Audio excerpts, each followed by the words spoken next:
A Polícia Federal enviou ao Supremo Tribunal Federal o inquérito contra integrantes da cúpula do PMDB. Segundo as investigações, o presidente Michel Temer recebeu vantagens de mais de 31 milhões de reais.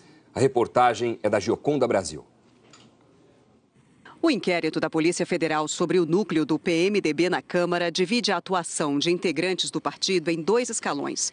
O primeiro escalão, segundo a polícia, era comandado pelo presidente Michel Temer e pelo ex-presidente da Câmara, Eduardo Cunha. De acordo com o relatório, o papel de cada um dentro do esquema investigado era diferente. Enquanto Cunha se dedicava às negociatas, ameaças e chantagens políticas, Temer tinha a função de conferir oficialidade aos atos, ou seja, viabilizar as tratativas acertada por Cunha. Segundo a polícia, sem a aliança entre Cunha e Temer, não seria possível que os esquemas criminosos se confirmassem. Entre os depoimentos que fundamentaram o relatório está a delação do doleiro Lúcio Funaro, que disse que o presidente Michel Temer pediu a ele repasses de recursos para campanhas, inclusive a dele próprio, e que Temer interveio na tramitação da chamada medida provisória dos portos para defender interesses de grupos privados aliados. O relatório afirma que, como em qualquer organização criminosa com divisão de tarefas, Temer se utilizou de terceiros para executar ações sob seu controle e gerenciamento. Como os intermediários do presidente da República estão apontados os ministros Eliseu Padilha e Moreira Franco, junto com o ex-ministro Gedel Vieira Lima. O relatório da Polícia Federal lista as supostas vantagens recebidas por Temer. Liga o nome de Temer a um montante que chega a 31 milhões e meio de reais, sendo 500 mil reais por meio do ex-deputado e ex-assessor presidencial Rodrigo Rocha Loures. É o episódio da mala de dinheiro, entregue numa pizzaria em São Paulo em ação controlada da PF, 10 milhões da Odebrecht, 20 milhões do contrato PAC-SMS da Odebrecht e ainda elenca mais 1 milhão de reais supostamente pagos pelo grupo JIF. A Polícia Federal também cita repasses feitos a pedido de Michel Temer, como 5 milhões e 400 mil reais para a campanha de Gabriel Chalita à Prefeitura de São Paulo. Para chegar a esses números, a Polícia Federal cruzou informações das delações de Funaro, da Odebrecht, da JF e de mensagens que estavam no celular de Eduardo Cunha, que foi apreendido. Sobre Cunha, que a polícia considera como o principal operador do grupo e chefe de Funaro, também foram localizados repasses feitos pelo doleiro. Segundo a polícia, foram ao todo 181 operações entre 2011 e 2015, que resultaram no montante de 89 milhões de reais. A maior movimentação foi em 2014, ano eleitoral.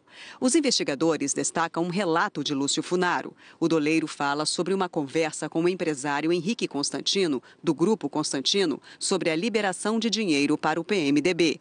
Funaro disse que o empresário queria uma prova de que se tratava de um pedido de Michel Temer. O operador disse que acionou o ex-deputado Eduardo Cunha e, pouco depois, o próprio Temer teria ligado para Constantino, agradecendo a disposição de fazer a doação. No segundo escalão do grupo, a polícia cita o ex-presidente da Câmara, Henrique Eduardo Alves, que está preso, os ex-assessores de Temer, Rodrigo Rocha Loures e Sandro Mabel, e o amigo pessoal do presidente da República, José Yunes. Atuando como operador financeiro do grupo, a PF destaca Lúcio Funaro, doleiro ligado diretamente ao ex-deputado Eduardo Cunha. Para os investigadores, eles orbitavam e executavam as decisões do primeiro escalão. Os tentáculos do grupo recaíam, segundo o inquérito, sobre diferentes órgãos e níveis de governo: Caixa Econômica Federal, Secretaria de Aviação Civil, Petrobras e Ministério da Agricultura.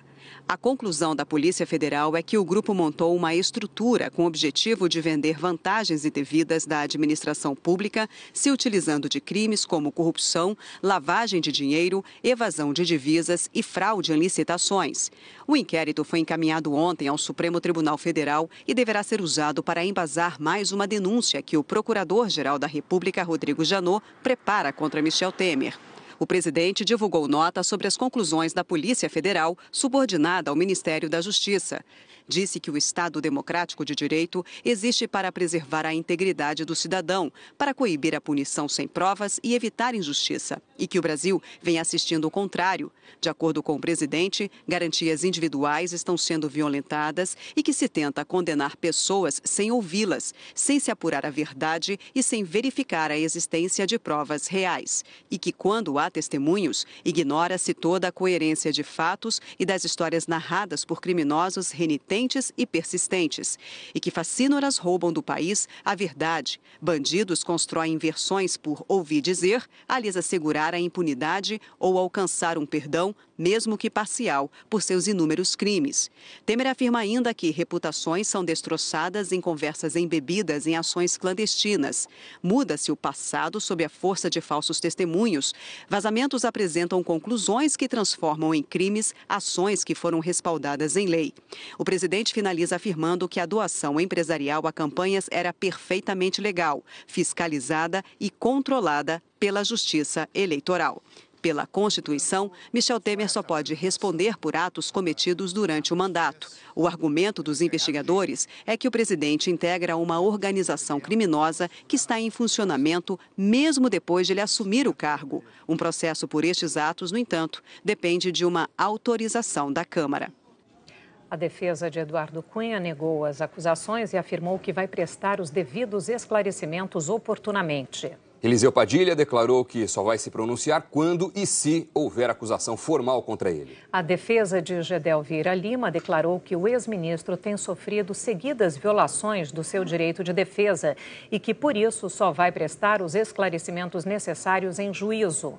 Moreira Franco declarou que repudia a suspeita e jamais participou de qualquer grupo para a prática de atos ilícitos. A defesa de Henrique Eduardo Alves declarou que ele faz parte do PMDB há mais de 40 anos e não de uma organização criminosa. A defesa de Lúcio Funaro afirma que só vai se pronunciar diante dos órgãos competentes. O advogado de Rodrigo Rocha Loures disse que há falta de seriedade nas acusações. A defesa de José Yunes afirma que ele jamais praticou qualquer irregularidade ou ato ilícito. O ministro da Agricultura, Blairo Maggi, disse que desde que assumiu o cargo, o ministério não sofreu qualquer influência política. A Caixa informou que colabora com as autoridades e obedece a rígidos padrões de governança corporativa. A Odebrecht informou que já reconheceu os seus erros e que não tolera corrupção em quaisquer de suas formas. O grupo JF declarou que os colaboradores apresentaram informações e documentos que completam os esclarecimentos prestados previamente à Procuradoria-Geral da República. Sandro Mabel não quis se pronunciar.